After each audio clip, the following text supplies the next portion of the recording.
Severe drowning has been a major challenge for Somalians. They experience it frequently, and the effects of drought are worsened by the effects of climate change. The droughts make it difficult for the citizens to access clean drinking water, and droughts also make it hard for the citizens to be able to grow their own food, and this is a major contributor to the food insecurity that is currently going on in Somalia. Somalia is one of the top food insecure nations in the world, and their people are in a lot of need, and this is primarily due to the major and frequent droughts that they experience. Extreme flooding has also been a major issue for Somalians. If their crops are not being affected by droughts, they're being affected by floods, and these major floods are a huge problem because the citizens don't have that much warning, and they also do severe damage to the infrastructure and to the citizens, and they also wipe out crops, which also contributes to food insecurity in the country. And this is another frequent natural disaster that needs to be addressed, that the humanitarian organizations in Somalia are working towards addressing. As I mentioned earlier, food insecurity is a major problem in Somalia. They have one of the top malnourished populations. They also do not have access to clean drinking water very often, as their resources are contaminated. This impacts the population by spreading diseases like cholera,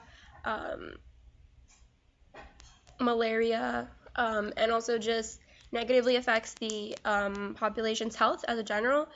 And they're also unable to grow their own crops because of these natural disasters that keep wiping out their crops. And the majority of their children are experiencing malnourishment right now.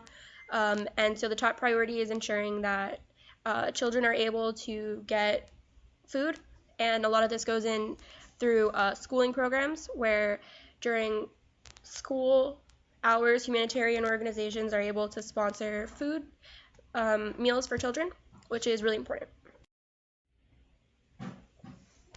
The government has been in chaos for a really long time. Only recently has the government kind of come together and worked towards bettering the future of Somalia.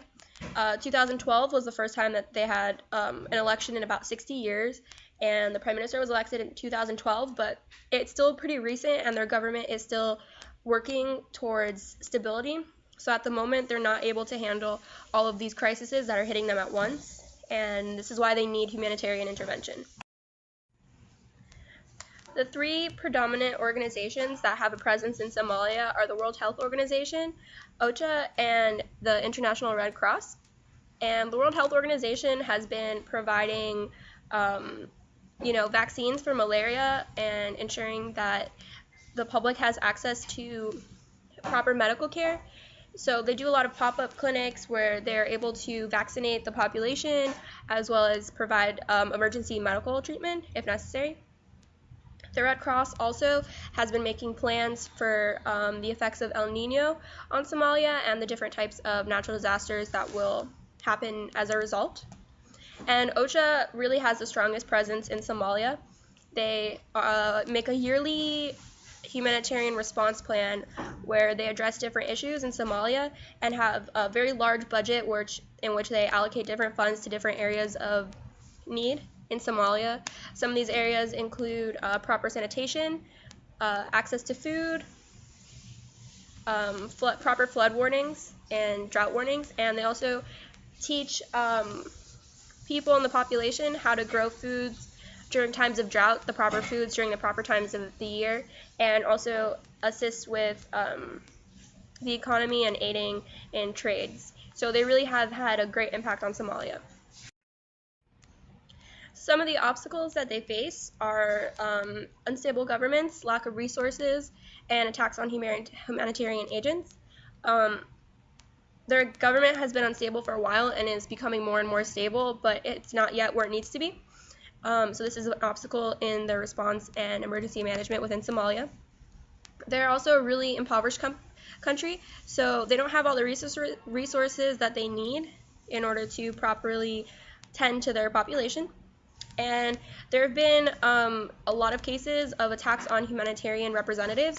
by citizens that are just trying to steal stuff and trying to, create some issues. But this has not stopped the World Health Organization, OCHA, or the International Red Cross from continuing their really important work. And the attacks have been reported to be decreasing, so hopefully this will be less of an obstacle in the future. And hopefully Somalia will be able to have a stable emergency management system very soon. Thank you.